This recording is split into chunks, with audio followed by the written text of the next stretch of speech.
انت له ستم اجا بدي اللي تكو يا فدا ديك ادي تمام يا من اكيد سبتين جدا سنه تمام انا ندنك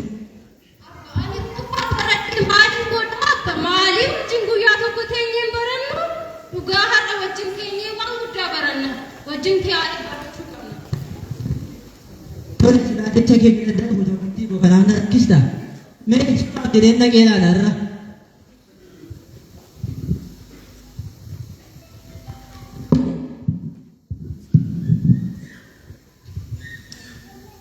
أبيت أبيت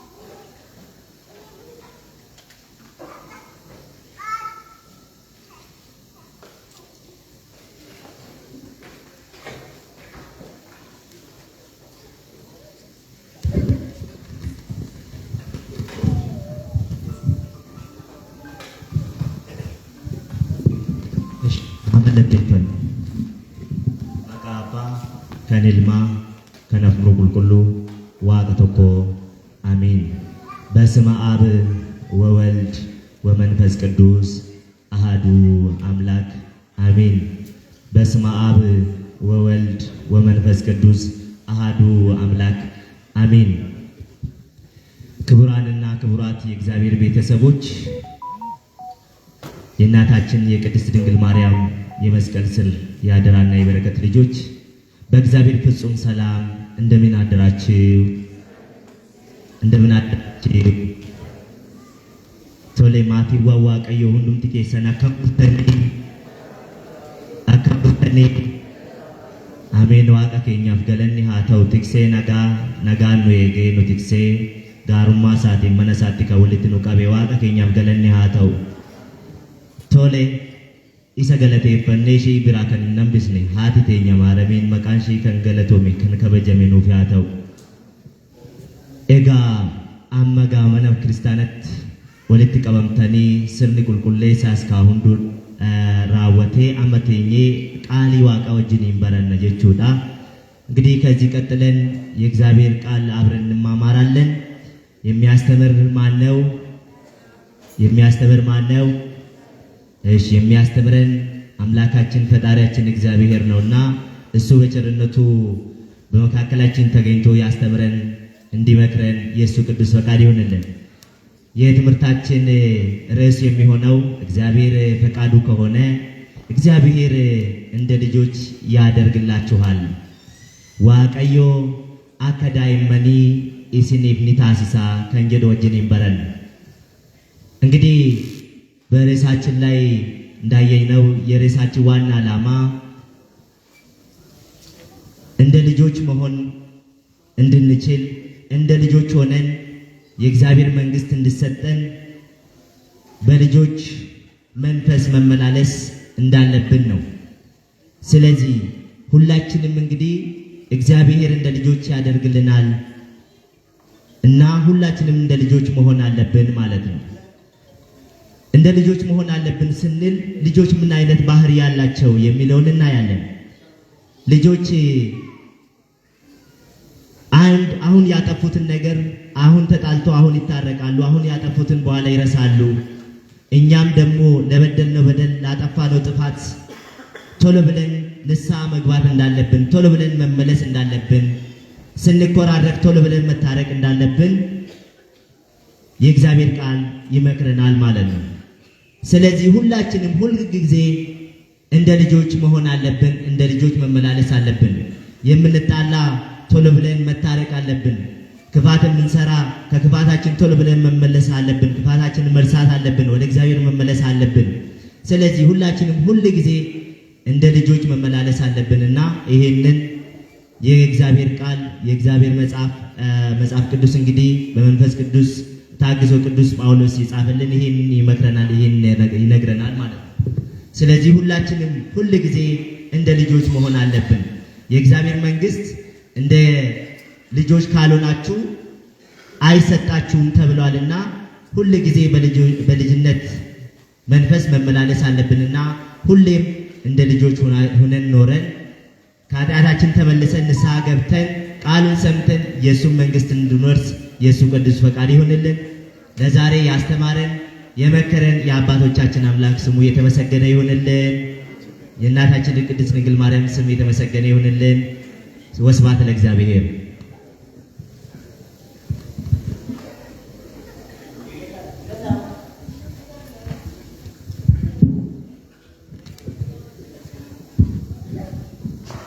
intala ko sitti me wallee dhagayeera waan xiqqoo tokko dhagayeera akkasuma gammadee bagana fiddee galee kanatti dhageessi dhagaatu jiddee namuma sirriitti dhufas. Ali nafaanan deemtu taanaan ani kophaa kumaalan godha deemeeni abba ilaalle tokko waan tokko barsiisaniiru Oromiffa har'a dhagayeera dhugaa. Eeyyee akka ijoollee ta'an yeroos mootummaa Waaqayyoo galtu akka ijoollee ta'an hin jedhan. Eeyyee.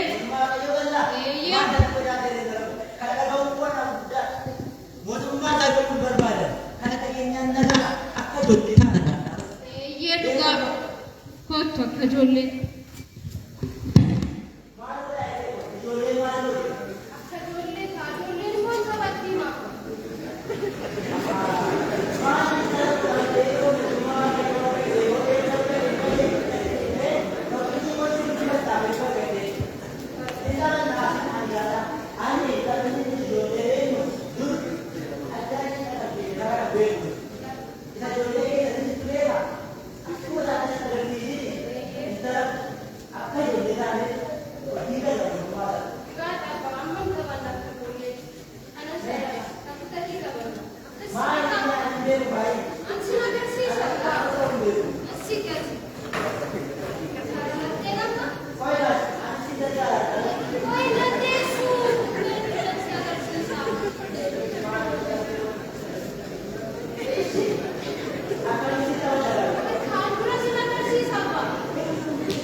በርሲሳ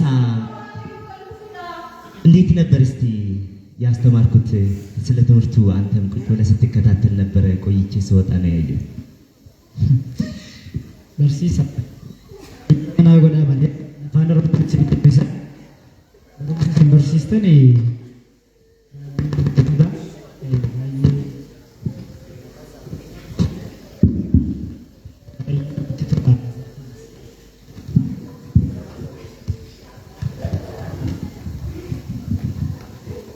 kanaaf ani kan inaasa'u barumsi keessan namatti hin tolaa lafee cabsee gala. Egaa maal ture beektu yoo yaada yoo xiqqoo surii ilaalle na hubattu yaada barsiisa dhiifama isiniin morme yoon ta'e dhiifama naa godhaa malee. Egaa barumsi isin barsiistan gaariidha isiniin jedheera. Garuu namoonni tokko tokko afaan kana gaafa fayyadamtanii kan hin dhagahin baay'eetu jira. Kan hin hubatin baay'eetu jira. Kan callistanii akkuma isin ergitan sanatti fudhatanii hojiirra oolchan illee baay'een ni jiru. Garuu afaan namoonni beekanii yaada namoonni hubachuu danda'anii garee baay'ee jiraachuu danda'a. Baay'ee yaadi keessan sirriidha. Garuu namoonni garaagaraa gosa garaagaraatu ni jira. Namoota gosa garaagaraa kana keessaa namoonni baay'een hin dhageenye ta'uu danda'a. Isa kanaaf afaan barsiistan kanallee utuu itti maktanii wal qixxeessitanii barsiistanii kan jedhu egaa akka barataa keessanitti isinitti himuun barbaade isin daffaree miti dhiifama naa godha malee. Rakkoo hin qabu obboleessa koo. Maal afaan kana amma namni hin dhageenye hin jira jetteetu yooduma siyaasaaf ta'e malee achi jallisuu ta'e malee namni hin dhageenye jira jetteetu. Argitu abba barsiisa. Jara kan argitu jara nu fuuldura jiran kanan argitu. Maal gochaa jiru isa? Maal irratti wal falmu mee qo'imee nan gaafata. Rakkoo keenya isinitti himuu barbaadeenu akka ijoollee ta'a sagalee tokko dubbattanii sagaleen isaan nagaan kun sagalee kana qofadha. Akka ijoollee ta'a waan jettaniif ilaalaa gaa. Mee nagaa jirtu maal gochaa jirtu sin? Maal gochaa jirtu? Akka ijoollee ta'a mootummaa isaatti galtuu jettanii eebba barbaacha kaaneetu naafa jiraattu intala koo wajjin kun akka ijoollee ta'an jira. Duuriyyee bakkee kiyaan rakkisa kun osii malee akka ijoollee ta'ennaan maal ta'a akka ijoollee ta'e yoon dandeema olu taadhu rakkadheema fooqee utaaleen achitti galareeta kunoo akka ijoollee ta'a jettan isittu nutti himtan intalli koo irratti fudhattee dhatte kunoo jalqabne gaa isin immoo dhuftanii isinis akkuma ijoollee ta'a wajjiniin gallaa barsiisa akkittis nu barsiistu. Kottaa wajjinumaan nu jedhaa isinis. Tole waan isiniin galittu jira jechuudha. Ani mee akka ijoolleetti ta'aa yogguun isiniin jedhu sana galaatii taphadhaa wajjiniin dhoqqee walitti qabaatii bukee isaatii taphadhaa jechuu osoo hin ta'in. Hojiin ijoollee maali? Intalli koo xiqqoo isheen dhageessi akka ijoollee ta'a akka ijoollee taphadhaa isiniin nuun jedhanii gallee taphannaa eebba argannaa ittiin ani isa durii kanan tamaari'an qonnaan beeka isa kanan beeku. Isheen immoo tamartii kanatti katamaadhaatti amaanya xiqqoo isheen dhageessi waan ati jettu. Isheetu akka ijoollee ta'a akka ijoollee taphadhaa jedhanii taphannaa innan tapha jalqabne. Gaa isin immoo kan biraa asoftu amma kunoo kun kanatti na salphisti ana kabajamaa. Maal natu balleesse utuu sanbatee godhu waan dhaqee galatee maaltu ta'a. Kunoo sana dhalaa sana dhalaa.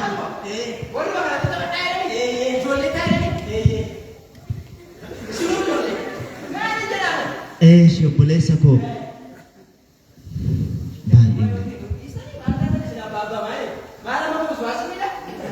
dhaggeeffannaa obboleessa koo barsiisa rakkoo keenya argitanii namni gaafa afaan dhaga'uun baratu waan baratu sanaa hojiirra oolchuudhaaf gaafa diddireeffamee wanti itti haasa'amu wanti itti dubbatamu sun diddiriiree fi gaafa ibsamee fi barsiifamu afaan inni dhaga'uun gaafa dhaggeeffatu akkasiin ta'u jechuudha.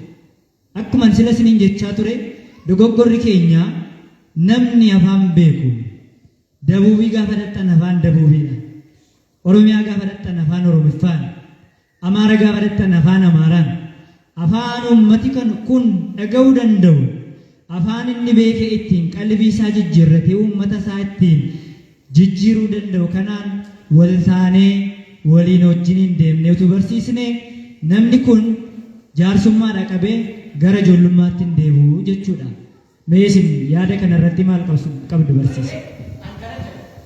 Akkana jedhu isini hin nageessamini abba maaliif taal ture yoo qoftanii cabdan uummasa amma mee amma isini kan jaarsummaa keessa fiddaataa taatanii amma fiddaataa taatanii jedhu. Amma fiddaataa taatanii amma utaaltanii cabdanii ila yookaan warra danda'anii logoda nama rifatan. isaan bira deemu yookaan qoyaa gatas gabbaa yookaan callistanii ta'u yookaan akkuma goo beteskaanii sinnettanii achi sinnettanii tabbas baatanii qut jedhanii ta'u. Ati na dhageessaa garuu dhaga'uun kee gaariidha. Garuu isa dhageessu hojiirra oolchi. Isaan kun abbootii keenyadha. Kabajuu kan qabnu malee ifachuu qabna miti. Akkas miti hin qufne isaan amma ati garuu jetti bobaasuu hin qabu. Ati dargaggeessaa fiiddee ba'uu dandeessaa. Isaan abbaa koo abbaa keedhaa gorsa isaanii fudhatta. Kanaaf atis tasgabbaa'ee waan barsiisaan keenya jedhu dhaggeeffanna. Abbaa koo dhuguma nan balleesse. Barsiisaadha maqaan koo garuu hin barsiisne. Sababni isaatis qulqulluun Phaawulos akkuma jedhu ergaa isaa warra Qorontosiif erge boqonnaa 14:19 irratti jechoota namni hin beekne kumaa kitila haasa'uurra kan namni dhaga'u jecha 5 afaan sabni sun dhaga'uun barsiisutu irra naaf wayyaa isan jaaladhe kan jedhe sana amma Waaqayyo sinirra bulee na barsiise. Waaqa nu barsiiseef galanni ulfinni guddaan haa ta'u. Obboleessa koo anis nan balleesse dhugaa kee jette. Hawaasni baay'een taa'ee na dhaggeeffatu kun inuma dhagaanse garuu ani sagalee Waaqaan goodatti dhangalaasaati oola. Kanaaf Waaqni kan darbe naaf haa dhiisu. Gar fuulduraa immoo akka duuka boota isaatii afaan hundumaan akka lallabu qooqa hundumaa qulqullootaaf kenne sana anaafis akka kennu Waaqni nu haa gargaaru.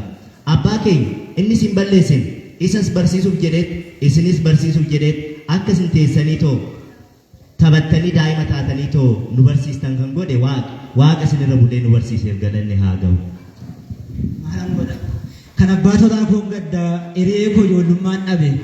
Osoo kanaan dura akkanatti barsiistan ta'e sila sanbatee gosa hojiinan baasaa bataskaana gosa hojiinan dhaqaa. Maalan godha gaa qofaatti nafeen ijoollee ko. Ansichi du'an na eeggata bataskaana godhiiseen deemu.